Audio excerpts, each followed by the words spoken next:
네, 안녕하세요. 미국 주식 멘탈 케어하기 멘탈이 전부다입니다. 네, 오늘은 미국의 유명한 반도체 팹리스 회사죠. 엔비디아에 대해서 알아보려고 합니다. 제가 얼마 전에 빵 기업들에 대해서 다룬 영상을 업로드했었는데요. 그 영상을 보시면서 많은 분들이 이제는 빵의 N의 자리에 넷플릭스가 아니라 엔비디아를 넣어야 되는 것이 아니냐, 그렇게 댓글들을 달아주셨는데 2010년대 중후반부터 넷플릭스가 정말 엄청나게 성장을 했다고 하면은 오히려 2010년대 후반 그리고 2020년 들어서 더 크게 성장을 하고 있는 것은 엔비디아라고 할 수 있죠. 그리고 앞으로의 성장 가능성도 엄청난 것으로 많은 사람들이 기대를 하고 있는데, 그럼 이 엔비디아라는 기업은 어떤 회사이고 우리가 투자할 만한 가치가 있는 것인지 한번 알아보도록 하겠습니다. 엔비디아는 우선 미국에 있는 반도체 회사예요. 1993년 4월 5일에 설립되었고 CEO는 아마 대부분 알고 계시겠지만 젠슨 황이라고 하는 대만계 미국인입니다.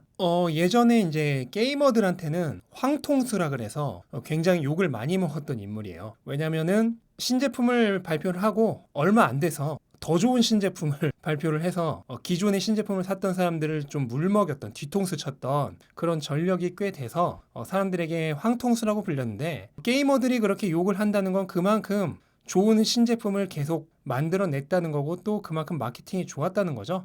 그래서 게이머들에게는 욕을 먹었을지 모르지만 경영가로서는 굉장히 수완이 뛰어난 사람이다라고 볼 수가 있겠습니다. 그럼 이 엔비디아의 주력 사업은 무엇이 있을까? 엔비디아는 크게 게이밍용 그래픽 카드와 기업들을 위한 데이터 센터 시스템 구축, 이 두 가지가 사업의 메인이라고 볼 수가 있어요. 원래 엔비디아는 처음에는 이제 게이밍을 위한 그래픽 카드로만 알려졌었던 회사죠. 그래서 뭐 예전에 게임을 해보셨던 분들이라면 다 아시겠지만 부두라고 하는 희대의 명작이죠. 컴퓨터 게임사의 한 획을 그은 그런 제품입니다. 이런 뛰어난 게이밍용 칩을 개발을 해서 그걸로 이제 초창기에 회사를 키웠다고 볼 수 있고요. 지금도 여전히 게이밍 사업이 회사의 대표 메인 아이템입니다. 그래서 지금은 이제 RTX 시리즈가 메인이죠. 이게 현재 전체 매출의 절반 정도를 차지하고 있고, 또 나머지 한 축이 기업들을 위한 데이터 센터 시스템입니다. 특히 이 데이터 센터 시스템은 성장률을 보시면 알겠지만 급속하게 성장을 하고 있어요.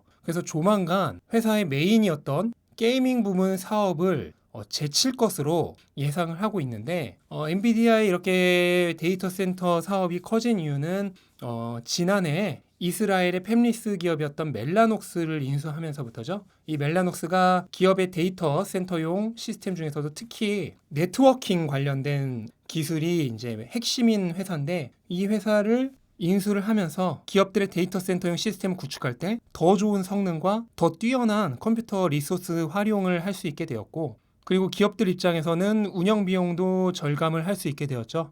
기업들의 이 데이터 센터는 두 가지 측면에서 앞으로 굉장히 크게 확장 가능성이 있는데, 첫 번째는 AI 시스템을 만드는 데 있어서 엔비디아의 딥러닝 추론 플랫폼이 없으면 아무것도 할 수가 없습니다. 그래서 구글이나 아마존, 뭐 페이스북, 틱톡 등등 거의 모든 회사들의 AI, 우리가 흔히 알고리즘이라고 하죠. 그 알고리즘을 만드는데 이 엔비디아의 딥러닝 플랫폼이 핵심입니다. 그리고 클라우드 사업을 하는 데 있어서도 데이터 센터는 필수이기 때문에 이 AI와 클라우드 사업이 향후 제4차 산업혁명에 있어서 핵심이 되는 키워드이기 때문에 그를 위한 엔비디아의 데이터 센터 시스템 구축은 앞으로 계속해서 크게 성장을 할 것이다. 분명히 기존의 메인이었던 게이밍 분야를 넘어설 겁니다. 네, 그리고 엔비디아의 또 하나 이제 기대 사업 분야라고 할 수 있는 게 바로 자율주행이죠. 현재는 전체 매출의 3%도 되지 않지만 향후 엄청나게 기대가 되는 부분이 이 자율주행인데, 엔비디아의 자율주행 시스템은 자율주행을 위한 하드웨어, 그 다음에 그걸 이제 개발하고 업데이트하기 위한 소프트웨어, 그리고 자율주행을 구현하기 위한 OS, 그리고 자율주행은 반드시 딥러닝 시뮬레이션이 필요하죠. 그래서 그 딥러닝을 위한 데이터 센터까지, 자율주행에 대한 그런 기술이 전혀 없는 회사도 자율주행을 할 수 있도록 쉽게 말해 올인원 패키지를 제공을 한다고 얘기할 수 있습니다. 기본적으로는 자율주행의 이제 두뇌 역할을 하는 자율주행용 칩을 이제 제공을 하고요. 그리고 그 칩만 제공을 해서는 의미가 없죠. 각 회사들이, 자동차 업체들이 자기들에게 맞는 방식으로 자율주행 시스템을 개발을 해야 되잖아요. 그러니까 그거를 위한 개발 툴도 제공을 하는 겁니다. 그래서 소프트웨어도 같이 제공을 하는 거고요. 그리고 차량에 그렇게 엔비디아의 칩과 소프트웨어로 개발된 자율주행 시스템을 차량 내에서 돌려야죠. 그 돌리기 위한 프로그램이 운영체제, 오퍼레이팅 시스템 OS죠. 그래서 핸드폰으로 치면은 뭐 iOS, 안드로이드 OS 이런 식으로 OS가 있듯이 차량 내부의 자율주행 시스템도 그걸 돌리기 위한 OS가 있습니다. 그 OS도 같이 제공을 한다는 거예요. 거기다 최종적으로 자율주행은 딥러닝을 통해서 완성이 되죠. 그래서 그 딥러닝을 위한 데이터 센터까지 자율주행을 위한 풀 패키지를 다 제공한다고 보시면 돼요. 그래서 현재로서는 이 엔비디아의 이 자율주행 시스템을 사용하는 회사들이 그렇게 많지 않고, 또 사용한다고 하더라도 아직 본격적으로 뭐 대량으로 하드웨어를 산다든지 그 다음에 소프트웨어나 OS에 관련된 계약을 체결한다든지 하고 있지는 않기 때문에 아직은 매출이 적지만, 미래의 테슬라가 지금 애플의 iOS처럼 되고 엔비디아가 구글의 안드로이드 시스템처럼 되게 된다면, 테슬라를 제외한 나머지 회사들은 대부분 엔비디아와 계약을 하고 엔비디아의 시스템을 사용할 수가 있어요. 그렇게 되면 엄청난 하드웨어, 그리고 데이터 센터, 그리고 소프트웨어를 위한 라이센스 등등의 수많은 매출이 발생이 되겠죠. 그렇게 되면 미래에 이 자율주행 관련된 매출이 어느 정도까지 성장을 할 수 있을지 현재로서는 감히 추측이 어려운 수준입니다. 그리고 엔비디아는 현재 또 다른 팹리스 회사인 영국의 ARM을 지금 인수하려고 하고 있죠. 현재 소프트뱅크가 이 암을 소유하고 있는데 이걸 400억 달러 정도 규모의 인수하기로 지금 협의 중입니다. 그래서 인수하는 것 자체는 뭐 기업 간에는 얘기가 끝났는데, 이게 단지 워낙 큰 반도체 회사 두 개가 합병을 하는 것이다 보니까 독과점 문제가 발생을 하죠. 그래서 미국이나 유럽, 그다음 영국, 중국 등의 주요 규제 당국에 이 기업 결합 심사를 통과를 해야 돼요. 그래야지만 ARM을 인수를 할 수가 있는데, 현재로서는 반대를 당해서 이 ARM 인수가 무산될 가능성이 많다라는 얘기가 나오고 있죠. 만약에 성사가 된다면 반도체 업계의 역사상 가장 큰 기업 간 인수 합병이 될 예정이고요. 2022년 1분기에 종료가 될 것으로 예상이 됩니다. 일각에서는 이 400억 달러라는 규모가 지나치게 비싸게 사는 게 아니냐라는 얘기를 하는데, 만약 인수합병이 성사만 된다면은 저는 400억 달러가 결코 비싸지 않다고 생각을 하고, 현재 뭐 거의 전 세계의 대부분 회사가 반도체 칩용으로 ARM의 설계를 사용을 하고 있죠. 그리고 라이센스 비용을 지불을 하고 있는데, ARM의 향후 미래 성장 가능성까지 생각을 하면은, 만약 인수합병만 된다면 ARM은 엔비디아의 또 하나의 중요한 사업 분야가 될 것입니다. 그래서 게이밍, 데이터 센터, 자율주행까지 합쳐서 거의 4개 사업부로 파이프라인이 늘어나게 되는 거예요. 그래서 저는 만약 인수합병이 통과만 된다면은 엔비디아에게는 굉장한 호재가 될 것이다 라고 생각을 하고 있습니다. 참고로 엔비디아랑 ARM 이 두 회사 모두 팹리스 회사예요. 팹리스 회사란 건 뭐냐면 패브리케이션 플랜트, 그러니까 생산 공장을 직접 갖고 있지 않고 본인들은 설계만 하는 겁니다. 그래서 엔비디아 같은 경우는 이제 본인들이 설계한 칩을 대만의 TSMC 같은데 오로지 이제 생산만 하는 회사를 파운드리라고 하죠. 그 파운드리 회사에 맡겨서 본인들의 게이밍용 칩이나 데이터 센터용 칩을 만드는 거고, ARM은 좀 다르죠. 본인들이 어떤 제품을 위한 칩을 직접 만드는 게 아니라 본인들은 이제 설계를 빌려만 주고 라이센스 비용을 받는 거죠. 그래서 같은 팹리스 회사지만 운영 방식은 조금 다르다는 거 알아두시면 좋겠습니다. 네, 그럼 이제 본격적으로 현재 기업의 상황이 어떤지를 한번 보겠습니다. 엔비디아는 얼마 전에 3분기 실적을 발표를 했는데 굉장히 좋았습니다. 매출 같은 경우에는 거의 50억 달러 정도 기록을 해서 작년 같은 분기 대비 57% 성장을 했고, 그 다음에 농갭 EPS 같은 경우에는 2.91달러로 작년 동기 대비 무려 63% 성장을 했습니다. 그리고 시장 예측치였던 2.57달러도 10% 이상 상회를 하였습니다. 어닝 서프라이즈 정도는 아니지만 강력하게 비팅을 했다고 볼 수 있겠죠. 분야별로 보자면 게이밍이 역시 아직은 메인입니다. 그래서 20억 달러 이상 매출을 올려서 작년 동기 대비 37% 상승을 했고, 데이터 센터는 아직은 게이밍보다 조금 매출이 적지만 멜라녹스를 인수하면서 획기적으로 성장을 하고 있습니다. 그래서 작년 동기 대비 무려 162% 성장을 했어요. 뭐 그 외 나머지 분야는 현재 엔비디아 전체 매출에 미치는 영향도 미비하고 실적도 뭐 그다지 좋지는 않았다고 볼 수 있겠네요. 그래서 종합을 해서 작년 동기보다 매출률이 57% 성장을 하게 된 것입니다. 단 엔비디아는 이제 실적 발표하고 나서 주가가 조금 흐름이 좋지 않았는데요. 이유는 3분기 실적은 좋았어요. 그런데 이제 4분기 가이던스가 조금 별로였던 거죠. 4분기에 이제 매출이 48억 달러 정도를 예상했는데 작년 4분기보다는 50% 이상 성장한 기록이긴 하지만 이번 분기 대비해서 거의 성장을 하지 못하는 게 되는 거고, 농갭 EPS는 2.79달러로 작년 동기 대비 48% 성장이긴 하지만 이번 분기 대비해서는 오히려 하락을 하는 거예요.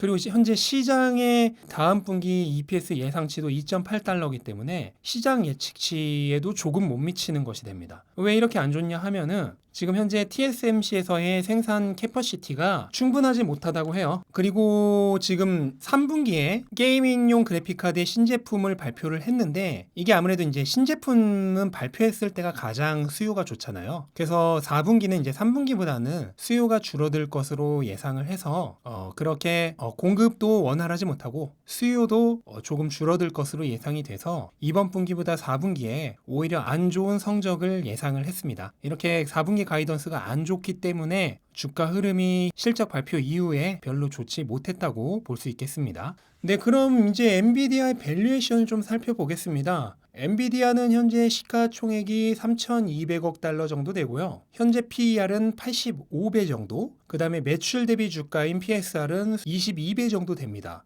결코 PER이랑 PSR이 싸다고 볼 수 없어요. 우리가 알고 있는 팡 기업들 대비해서 굉장히 고평가죠. 팡 중에서 가장 PER, PSR이 높은 게 넷플릭스인데요. 그 넷플릭스보다도 더 높습니다. 근데 단순히 이게 높다고 고평가라고 할 수 없다 그랬죠? 성장성을 봐야죠. 왜냐하면 기업의 성장성이 굉장히 뛰어나다면 이 밸류에이션은 결코 높은 게 아니라 오히려 낮은 게 될 수도 있는 겁니다. 그래서 애널리스트들의 엔비디아의 향후 순이익 성장률을 보면은 2020년 말 현재 대비 5년 후인 2025년 말이 되면 순이익이 거의 3배 정도 성장할 것으로 보고 있습니다. 그리고 매출에 대한 예상은 현재 대비 5년 후인 2025년 말이 되면 약 2배 정도 성장할 것으로 보고 있습니다. 그래서 매출은 2배, 순이익은 3배나 성장을 할 것으로 보고 있기 때문에 그에 대한 밸류에이션을 높게 주고 있는 거라고 볼 수가 있어요. 왜냐하면 주가가 현재 상태에서 오르지 않는다면 EPS가 3배가 되면 PER은 30배 이하로 떨어지는 거잖아요. 현재 S&P 전체의 평균 PER이 36배라고 했죠. 그걸 감안했을 때 PER이 굉장히 떨어지는 게 되는데, 당연히 PER이 그렇게 떨어지도록 주가가 가만히 있지 않겠죠. 주가가 다시 올라서 어느 정도 고 PER을 유지하도록 주가가 계속 상승을 할 겁니다. 그래서 이 높은 PER에 대한 평가는 각자 본인이 할 수밖에 없습니다. 향후 이 PER이 무색해질 만큼 성장이 많이 된다고 생각을 하면은 이 PER은 낮은 거고, 그렇지 않다면은 이 PER은 높은 게 되겠죠. 그거는 각자가 판단을 해서 투자를 할 때 선택을 해야 되는 몫인 것 같습니다. 그리고 현재 차트를 보면요, 지금 최고점인 590 대비 한 10% 정도 하락한 상태로 약 3개월간 주가가 횡보를 하고 있습니다. 지금 상방은 590이라는 전고점의 저항선에 막혀 있고, 밑에서는 저점을 계속해서 올리고 있는 전형적인 상승 삼각형의 모양을 하고 있어요. 그래서 제 영상 많이 보신 분들이라면 이 상승 삼각형 모양 좀 많이 들어보시지 않았나요? 네, 바로 제가 테슬라를 설명할 때 보여드렸던 모양입니다. 테슬라도 상방은 저항선에 막혀 있고 하방은 저점을 계속 올리는 그런 상승 삼각형의 모양을 하고 있었죠. 그러다가 S&P 편입이 발표되면서 어떻게 됐습니까? 네, 삼각형을 그냥 뚫고 올라가 버렸습니다. 뭐 엔비디아가 이렇게 급격하게 뚫고 올라갈 거다라고는 쉽게 예상은 할 수 없지만, 어쨌든 지금 위에는 막혀 있는 상태에서 밑에 저점을 차근차근 위로 올리고 있는 상승 삼각형의 모양을 하고 있기 때문에 이 모양이 어느 수준에 이르면은 치약을 밑에서부터 꾹꾹 누르면은 위에를 막고 있어도 결국 치약이 삐져나오듯이 위에를 아무리 눌러 막아도 이렇게 저점을 조금씩 올리다 보면은 향후 주가를 밀어 올리는 압력을 견딜 수 없을 정도로 그 압력이 세지게 됐을 때 위로 저항선을 뚫고 올라갈 가능성이 높은 모양이라고 말씀드릴 수가 있겠습니다. 물론 이건 이제 단순히 차트 모양에 입각해서 얘기를 해드리는 거고요. 기업의 주가는 무조건 그 차트 모양대로 되지는 않습니다. 기업에 뭐 갑자기 어떤 악재가 발생할 수도 있는 거고 무슨 일이 일어날지 모르는 거죠. 그래서 단순히 차트 모양만 보고 엔비디아도 테슬라처럼 급격하게 저항선을 뚫고 올라갈 거다. 그렇게 함부로 속단은 하지 않으시길 바라겠습니다. 네, 그래서 총평을 드리자면은 엔비디아는 미래 4차 산업혁명의 핵심이라고 할 수 있는 사업 분야를 너무 많이 가지고 있어요. AI와 클라우드를 위한 데이터 센터, 그리고 향후 데스크탑보다 훨씬 더 성장 가능성이 높은 모바일 분야의 핵심 설계 회사라고 할 수 있는 ARM에 대한 인수, 그리고 미래에 정말 대단한 가치를 가질 자율주행 시스템, 이런 여러 가지 매력적인 사업 분야를 가지고 있고 그 사업 분야가 앞으로 크게 성장을 할 회사이기 때문에 미래 성장 가능성은 굉장하다. 단 현재 밸류에이션은 PER 거의 90배에 육박해서 결코 싸다고 얘기할 수는 없다. 그러니까 엔비디아에 투자를 하시려는 분들은 판단을 하셔야 됩니다. 지금 현재 밸류에이션은 숫자만 놓고 보면 분명 높은데 미래의 성장성을 생각했을 때 이거는 결코 비싼 게 아니다. 판단이 되시면은 투자를 할 수 있는 거고, 아니다, 내가 생각하기엔 좀 위험하다 싶으면은 투자를 보류하시는 것이 좋다고 생각을 합니다. 네, 이상 엔비디아에 대해서 알아봤고요. 앞으로도 여러 가지 좋은 기업들 틈날 때마다 조금씩 분석하는 영상을 올리도록 하겠습니다. 영상 도움되셨다면 구독과 좋아요 부탁드리고요. 끝까지 시청해주셔서 감사합니다. 좋은 하루 되십시오.